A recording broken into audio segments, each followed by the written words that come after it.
So something that has been really heavy on my heart is being able to reach out and help other moms that have children that have been diagnosed with autism.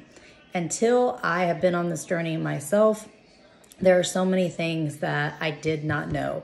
And so the first message that I want to put out there on this series that is going to be all about supporting other busy professional moms that are feeling burnt out, stressed out, and just trying to navigate the world of having a child with special needs, I want to be there to help. So first of all, my number one advice is do not believe that everything has to go and be a certain way. It will not be perfect. And that is something that I feel like it's taken me quite a while to actually understand, and really not fully understand until I actually just had my second little one. So at 35, advanced maternal age, which is crazy, I have had my second little one, and she is 11 weeks old now.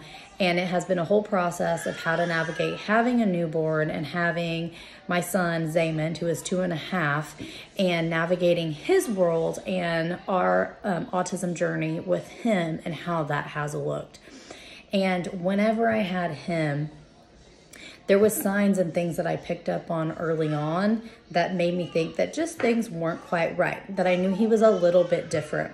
And I come from the realm of mental health and substance abuse. I'm a licensed professional counselor. And so I had been around other kids that had some type of developmental delays and some type of sensory issues and had special needs. And it wasn't until I really had him in front of me that I began to pick up on little things, just even for myself, of noticing that when people would be talking, he would cover his ears, being really tiny. He was around 1 year old. He would cover his ears. And I come from a really loud, half Hispanic family. And so we're all really loud and in your face. And I was like, all right, maybe just our voices are too loud for him. But that was even one of the signs that I should have picked up on even sooner. That I was like, oh, he's going to have sensory issues, but not really relating it to the bigger picture, because until going through it, I didn't really have an understanding of what autism looked like. Another really early on sign that we had with Zaymond is that he would not look at you. And now, even having my second one, noticing how early on that actually was taking place. From him being very little, he would not look at you in the face. He would not want to have any type of eye contact with you. And with me, he wouldn't even look at me. You would look at him and try talking to him, and he'd kind of look off, other directions, and his eyes would wander. And that was a sign. That was a sign that something, with him, that there's a reason why he didn't like and want to make that eye contact. Even when you would show different facial expressions, he wouldn't react or reciprocate those facial expressions with me or with anyone else for that matter. And sleep. He was a horrible sleeper. Things were so hard. We knew he wasn't colic. We eliminated these other factors, and going into his 2-week-old appointment, his 2-month-old appointment, his doctor just kept pushing us to do this sleep training and to follow the guidelines and do it this way. And he said he's just going to have a really strong personality. Well, he was right there, because he still does have an extremely strong personality and is extremely determined. When I'm going through things with him as far as his assessments, people always ask me, what is something that you love about him? That's it. He is super strong and determined, and I love that, but it also is extremely challenging. One of the biggest challenges when it comes to him. So from really early on, that's something that he said about him, but still really encouraged us to follow these guidelines. It was so heartbreaking as his mother to try to go through sleep training, and he would scream and scream and cry. And I feel like I may even get some judgment from this, because I was trying so hard to be perfect that, my kid would cry for 90 minutes. I would end up so angry, so anxious, and so upset because he was so upset. But I wanted to do everything right. I wanted to follow the doctor's orders. I felt like they're the professional.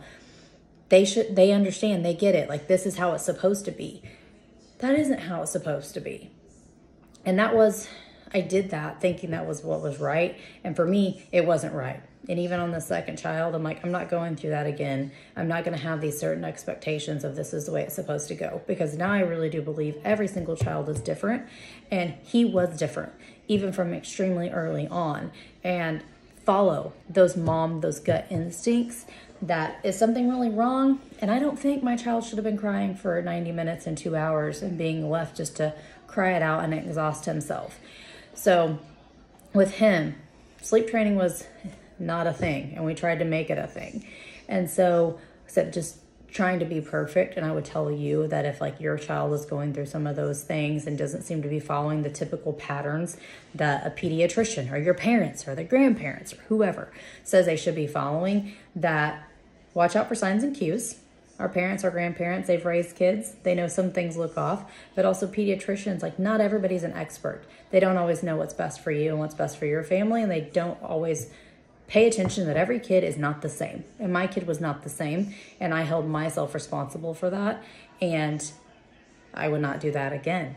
So I hope that's able to, to help you to take away that expectation that things have to be perfect and you have to be perfect.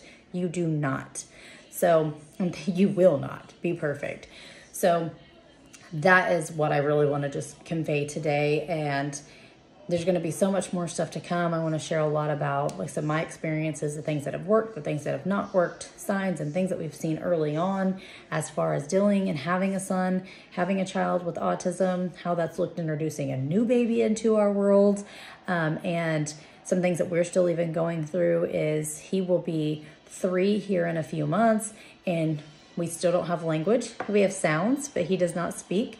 So we still are going through speech therapy. He is just a wiggler all the time. He cannot sit still. We just had a complete meltdown trying to do a haircut the other day. So our life is just all these things that we're learning and pieces we're putting together of what works and what doesn't work. And the same thing will be there to help and to guide you. And if I can be support for any moms out there that are have certain expectations, if this is the first time that you're going through that, do not hesitate to reach out and let me help you as you are learning to navigate the world of being a parent that has a child with autism, and what are those next steps? Where should we go with things? So he's coming, so I'm going to jump off and let me know how I can help. I hope this channel, and I'm so excited to start this, and I hope that I can be extremely helpful for everyone out there.